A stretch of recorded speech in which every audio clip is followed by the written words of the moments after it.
Hello guys, আজকে আমার ছেলেটা তরমুজের বরফ খাওয়ার জন্য বায়না করছে। তো চলো, এটা আর এমন কি ব্যাপার। প্রথমে তরমুজ ভালো করে ধুয়ে নেব, এরপর তরমুজের এক সাইড কেটে নিয়ে চামচ দিয়ে ঘুরিয়ে ঘুরিয়ে লাল অংশটা ভালো করে তুলে নেব।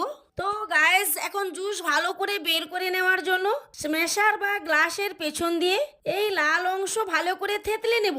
এখন এই লাল টুকটুকে জুস ছেঁকে নেব। টক নোনতা স্বাদের জন্য এতে পাতিলেবুর জুস ও বিট নুন দিয়ে মিশিয়ে নেব। তো গাইস, এই যে দু রকমের আইস মোল্ড নিয়েছি, এখন এই সব মোল্ডে জুস ভরে নিয়ে চাপা এঁটে ওপর থেকে কাঠি দিয়ে 6 থেকে 7 ঘন্টার মতো ডিপ ফ্রিজে রেখে দেব। ভালো মতো জমে গেছে, এখন মোল্ড থেকে সব বরফ বের করে নিচ্ছি। তো গাইস, লেবুর জুসের কারণে বরফগুলো 2 in 1 কালারের হয়েছে। কি সুন্দর দেখতে হয়েছে বরফগুলো। সব বাচ্চা কাচ্চা নিয়ে চলে এসো।